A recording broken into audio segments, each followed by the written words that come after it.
Salut à tous, aujourd'hui petite vidéo de biostat sur les statistiques descriptives.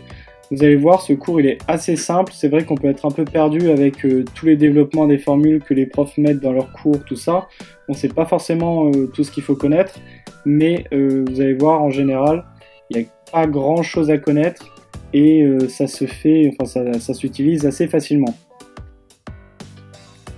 Voilà, donc on en revient à ce que je disais, hein, les profs développent beaucoup leurs formules dans le cours pour vous expliquer comment on en est arrivé à ces formules, comment elles fonctionnent, mais ce n'est pas à savoir. Tout ce qui est développement, tout ça, vous pouvez l'oublier ou alors ne pas l'apprendre si vous ne l'avez pas appris. Ce qu'il faut, c'est savoir utiliser ces formules, savoir quand les utiliser, comment les utiliser et savoir interpréter les résultats encore plus cette année. Alors pour commencer, on va parler des paramètres descriptifs et pour ça, on va donner quelques définitions. On commence par la population.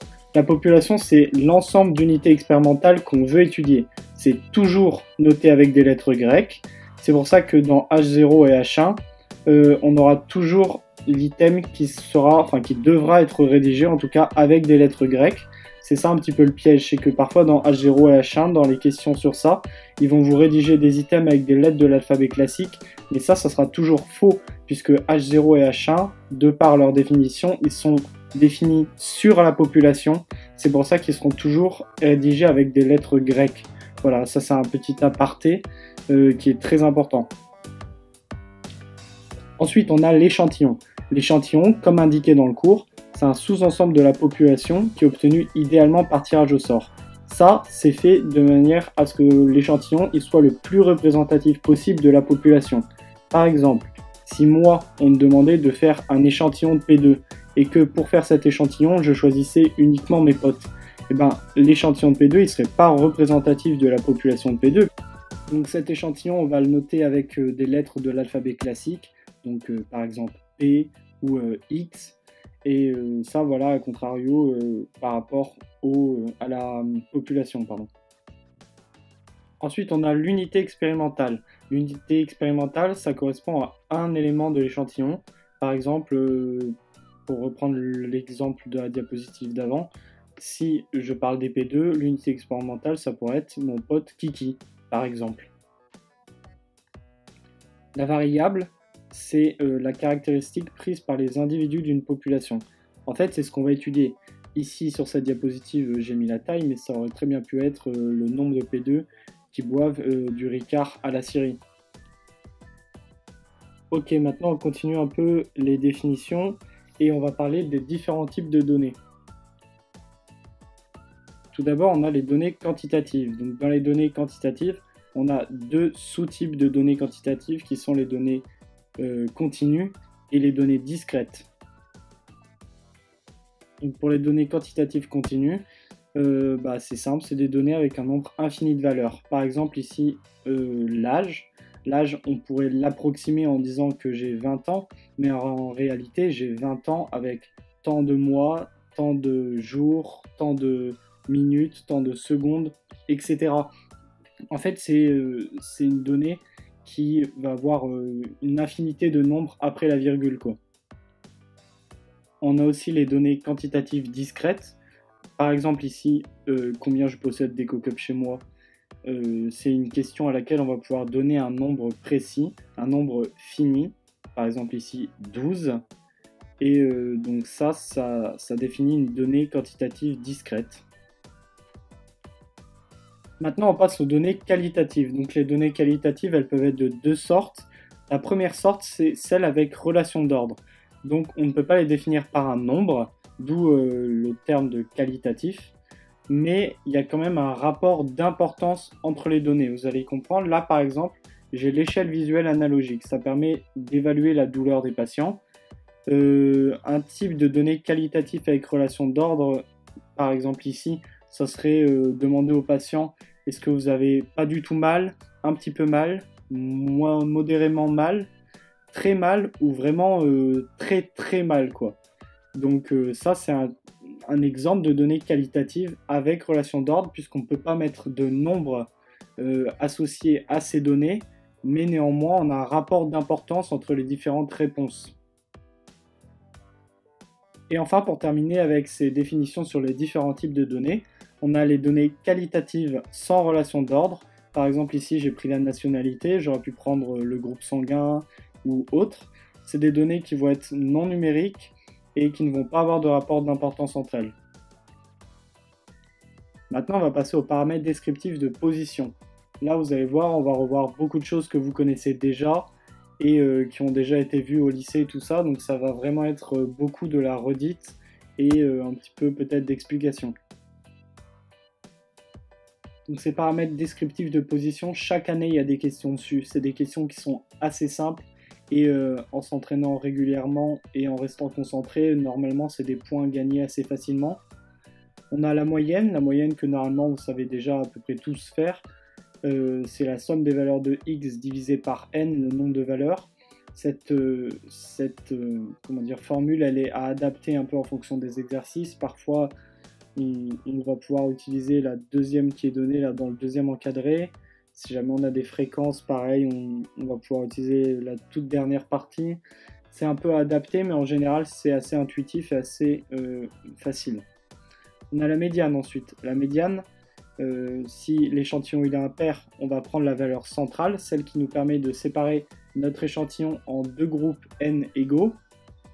Voilà, ensuite on a si l'échantillon est pair, donc dans ce cas-là, on va prendre la moyenne des deux valeurs centrales.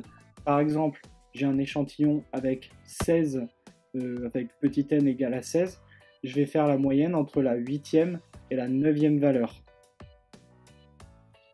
Ensuite, pour continuer dans les paramètres descriptifs de position, on va voir le mode. Le mode, c'est dans le cadre d'un exercice où on va vous donner par exemple une liste de données. Je pense à un exercice sur le taux de cholestérol qui est déjà tombé plusieurs fois. Voilà, cette liste de données, la première chose à faire, c'est la classer par ordre croissant. Parce qu'une fois que vous aurez fait ça, vous allez gagner beaucoup de temps parce que vous allez vite trouver le mode.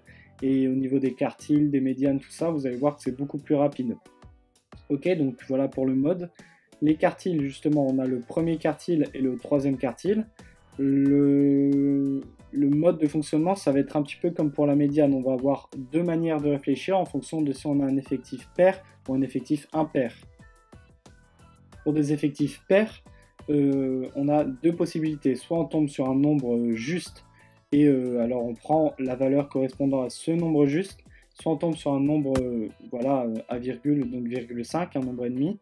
Et dans ce cas, on fait la moyenne des deux bornes, un peu comme on avait pour la médiane. Par exemple, si n est égal à 12, alors je fais 12 divisé par 4, je tombe sur 3, et donc je vais prendre la troisième valeur. Ensuite, on a les effectifs impairs. Pour les effectifs impairs, en divisant par 4, on aura toujours un nombre à virgule. Donc dans ces cas-là, on prendra toujours la valeur du dessus. Par exemple, si j'ai un effectif égal à 13, 13 divisé par 4, ça fait 3,25. Alors pour mon premier quartile, je prendrai la quatrième valeur. Donc voilà, pour les quartiles, c'est pas plus compliqué que ça. On prend n, notre effectif, on le divise par 4 et ça nous donne le premier quartile. Et ensuite, on multiplie par 3 pour trouver le troisième quartile. Avec ces valeurs qu'on aura trouvées, on va pouvoir calculer l'écart interquartile. C'est donc tout simple, c'est la différence entre le premier et le troisième quartile. Maintenant, on va passer aux paramètres descriptifs de dispersion. Il n'y a pas grand chose à savoir. La variance et l'écart type, il faut juste savoir qu'elle quantifie la dispersion autour de la moyenne. Alors là, attention, on en revient à ce que je disais au début. La formule de la variance, elle est donnée dans le formulaire. Donc vous embêtez vraiment pas à l'apprendre, même si au fur et à mesure des entraînements, vous allez voir que on la retient assez facilement et on arrive à l'utiliser au final presque sans le formulaire. Mais faites bien attention, et moi personnellement, je vérifie quasiment toujours dans le formulaire ma formule parce que ce serait bête de perdre des points juste parce qu'on a voulu faire de tête et qu'on a oublié un carré ou une parenthèse mal mise, tout ça. Donc c'est un petit peu bête, je trouve, de perdre des points sur ça. Et l'écart type, tout ce qu'il faut savoir, c'est que c'est la racine carrée de la variance. Donc c'est pas plus compliqué que ça. Avec le formulaire, ça va bien vous aider. Et enfin, notre dernière diapositive, pour en terminer avec les paramètres descriptifs de dispersion, on a le coefficient de variation noté CV et qui se note sans unité. c'est l'écart type divisé par la moyenne. Voilà, là pas trop compliqué, il faut juste pas se tromper entre écart type et variance quand on fait ces calculs, ce qui m'est déjà arrivé en tout cas. Et enfin pour finir, on a l'étendue. L'étendue, c'est la différence entre les valeurs extrêmes, donc la valeur maximale prise par x et la valeur minimale prise par x. Ça permet un peu de voir également si les données de notre variable vont être très espacées ou pas.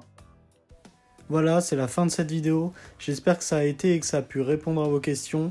Dans tous les cas, bon courage pour le reste de l'année. Je sais que c'est difficile, mais franchement, lâchez rien, ça en vaut la peine. J'espère qu'on pourra se retrouver pour boire des verres ensemble à la série l'année prochaine. Et surtout, n'oubliez jamais. Just be you. Be proud of you because you can do what we want to do.